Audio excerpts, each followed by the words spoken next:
Indonesia merupakan negara kepulauan dengan garis pantai mencapai lebih dari 95.000 km, menjadikannya sebagai negara dengan garis pantai terpanjang kedua di dunia. Kondisi geografis ini memberikan potensi yang sangat besar dalam pemanfaatan sumber daya perikanan, baik tangkap maupun budidaya. Salah satu produk olahan tradisional yang berkembang dari hasil perikanan adalah terasi, yaitu produk fermentasi berbahan dasar udang rebondet atau ikan kecil yang difermentasi dengan penambahan garam dalam jangka waktu tertentu. Terasi termasuk ke dalam kelompok fermentasi spontan yang dalam prosesnya melibatkan aktivitas mikroorganisme proteolitik baik dari bahan baku maupun lingkungan. Selama fermentasi berlangsung, terjadi degradasi senyawa protein menjadi senyawa-senyawa yang lebih sederhana seperti asam amino bebas, peptida kecil, serta senyawa nitrogen volatil yang berkontribusi terhadap peningkatan cita rasa umami khas pada produk akhir. Nilai gizi terasi cukup tinggi, terutama kandungan protein, mineral, serta senyawa bioaktif yang terbentuk sebagai hasil samping dari aktivitas enzimatik dan mikrobial.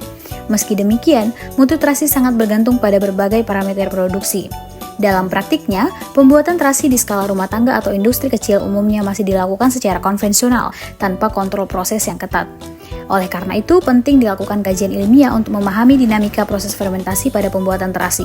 Praktikum pembuatan terasi ini bertujuan untuk memberikan pemahaman terhadap teknis dan biokimiawi dalam proses fermentasi, serta mengevaluasi faktor-faktor yang mempengaruhi kualitas produk akhir.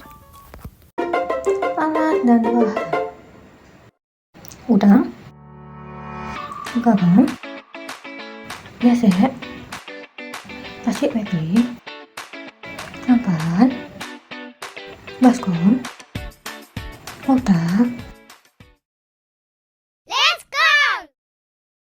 Tahap pertama yaitu pencucian. Udang yang tersedia dicuci bersih di bawah air mengalir sambil dibuang kotoran dan sisa kulit yang menempel. Selanjutnya, berat basah udang ditimbang dengan hasil penimbangan sebesar 263 gram untuk menyesuaikan jumlah garam yang akan ditambahkan.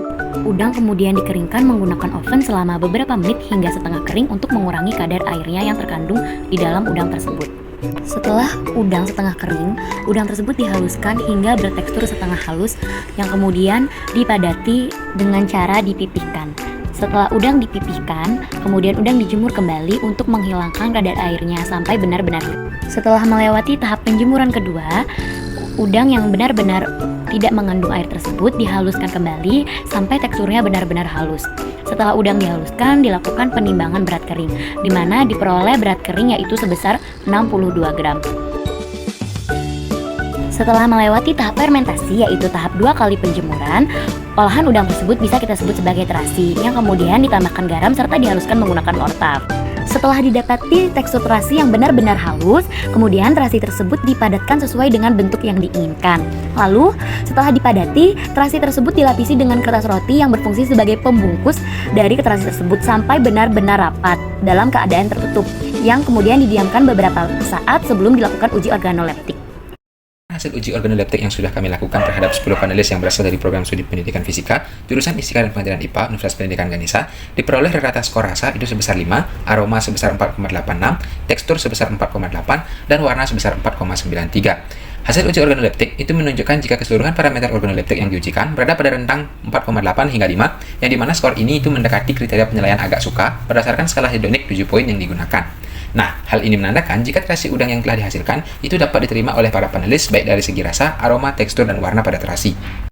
Pada parameter rasa terasi, sebanyak 6 panelis menyatakan suka, 4 panelis menyatakan netral, 3 panelis menyatakan agak suka, 1 panelis menyatakan sangat tidak suka, dan 1 panelis lainnya menyatakan sangat suka. Pada parameter aroma, sebanyak 5 panelis menyatakan agak suka, 4 panelis menyatakan suka, 3 panelis menyatakan netral, 1 panelis menyatakan agak tidak suka, 1 panelis menyatakan tidak suka, dan 1 panelis lainnya menyatakan sangat suka. Pada parameter tekstur, sebanyak 7 panelis menyatakan netral, 4 panelis menyatakan suka, dan 4 panelis lainnya menyatakan agak suka. Terakhir, pada parameter warna, sebanyak 6 panelis menyatakan suka, 5 panelis menyatakan netral, 2 panelis menyatakan agak tidak suka, 1 panelis menyatakan agak suka, dan 1 panelis lainnya menyatakan sangat suka. Rasa memperoleh nilai yang tinggi sebesar 5, kemudian diikuti oleh warna sebesar 4,93, aroma 4,96, dan tekstur sebesar 4,8. Nah, nilai rasa itu merupakan nilai yang tertinggi di mana hal ini menandakan bahwa proses fermentasi telah berhasil menghasilkan cita rasa kastrasi yang dapat diterima oleh panelis. Fermentasi dengan garam itu menyebabkan perombakan protein menjadi asam amino, misalnya asam glutamat, sebagai hasil cita rasa kastrasi. Hasil ini sejalan dengan karakteristik fisik yang menunjukkan rasa asin dan gurih sesuai dengan terasi udang konvensional pada umumnya. Berikut merupakan tabel karakteristik fisik dari produk terasi yang sudah kami hasilkan. Nah, dari segi rasa, terasi ini memiliki rasa yang asin dan gurih, kemudian aroma yang menyerupai aroma khas terasi pada umumnya, tekstur yang agak keras dan kurang halus, serta berwarna oranye cerah. Berdasarkan karakteristik fisiknya, produk terasi memiliki rasa dan aroma yang telah sesuai dengan terasi udang rebon konvensional. Nah, tetapi meskipun demikian, para panelis menilai jika tekstur terasi masih bersifat agak keras dan kurang halus. Demikian pula pada aspek warna, di mana para panelis menilai jika terasi udang yang dihasilkan memiliki warna oranye cerah yang tidak sesuai dengan warna terasi konvensional pada umumnya, yang memiliki warna ungu kehitaman.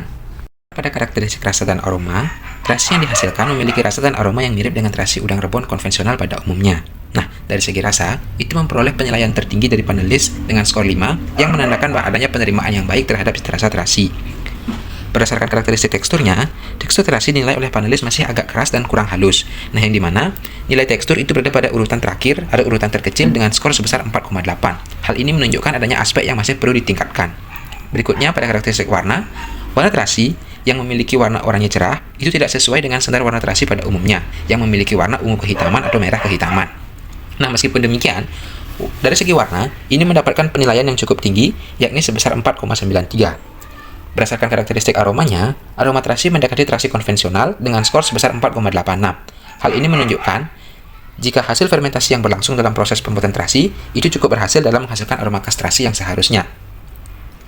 Proses fermentasi yang dilakukan menggunakan garam itu berperan penting dalam proses pembentukan cita rasa khas pada terasi seperti yang sudah dihasilkan.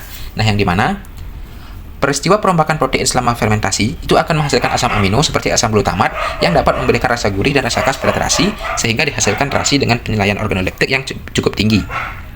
Beberapa faktor yang mempengaruhi kualitas terasi udang fanami. Yang pertama yakni jenis bahan baku. Penggunaan udang fanami sebagai bahan baku utama itu dapat mempengaruhi karakteristik organoleptik terasi. Yang dimana udang fanami memiliki ukuran yang lebih besar dan komposisi kimia yang berbeda dibandingkan dengan udang rebon dengan ukuran yang lebih kecil yang umum digunakan dalam terasi konvensional. Perbedaan jenis udang ini itu akan turut mempengaruhi warna produk akhir, di mana terasi yang dihasilkan memiliki warna oranye cerah. Di mana warna oranye cerah tersebut berbeda dengan warna khas terasi pada umumnya yang biasanya memiliki warna hitam atau merah kecoklatan. Kedua, yakni mengenai kondisi fermentasi yang tidak terkontrol. Nah, yang dimana proses fermentasi terasi yang kami lakukan ini itu dilakukan tanpa pengaturan khusus terhadap kondisi lingkungan. Nah, ketidakteraturan ini dapat mempengaruhi aktivitas mikroorganisme dan enzim-enzim yang terlibat selama proses fermentasi terasi berlangsung. Fermentasi itu dapat terjadi karena adanya aktivitas mikroorganisme dan enzim yang berasal dari tubuh udang serta mikroorganisme alami atau endogenus yang tumbuh pada permukaan udang.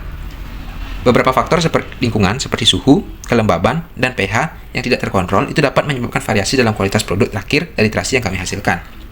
Yang dimana dalam hal ini, kondisi lingkungan itu akan sangat mempengaruhi pertumbuhan mikroorganisme endogenus yang berperan dalam proses fermentasi terasi udang. Perbedaan kondisi selama fermentasi itu akan dapat menyebabkan variasi dalam profil organoleptik terasi udang. Faktor ketiga, sekaligus faktor yang terakhir adalah proses pengolahan dan penggilingan. Nah, dalam proses pembuatan terasi, terjadi proses pengolahan yang kurang optimal, khususnya pada tahap penggilingan, di mana hal ini dapat menyebabkan tekstur terasi menjadi agak keras dan kurang halus, yang dimana hal ini terlihat pada produk terasi yang dihasilkan dalam proses pembuatan terasi yang berlangsung selama ini. Nah, hal ini dapat dipengaruhi oleh adanya ukuran udang fanami yang lebih besar dibandingkan udang rebon, sehingga memerlukan proses penggilingan yang lebih intensif. Penggilingan yang tidak memadai pada proses pembuatan terasi udang ini, akibat adanya ukuran yang besar, akan menyebabkan hasil akhir terasi yang tidak sehalus produk terasi konvensional pada umumnya yang menggunakan udang rebon berukuran kecil, sehingga lebih mudah untuk dilakukan penggilingan. Adapun kesimpulan praktikum pembuatan terasi kali ini yaitu produk terasi udang Paname hasil praktikum secara umum dapat diterima oleh panelis dengan rasa yang dinilai cukup enak dan sesuai karakteristik terasi pada umumnya. Aroma terasi dianggap khas dan mendekati aroma terasi konvensional meskipun belum sepenuhnya menyamai kualitas terbaik yang biasa ditemukan pada terasi tradisional.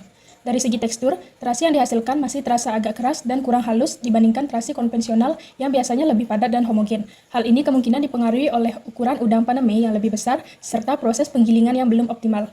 Warna terasi cenderung oranye cerah, berbeda dari warna terasi konvensional yang umumnya lebih gelap. Perbedaan ini diduga berasal dari jenis udang yang digunakan serta kondisi fermentasi yang tidak sepenuhnya terkontrol.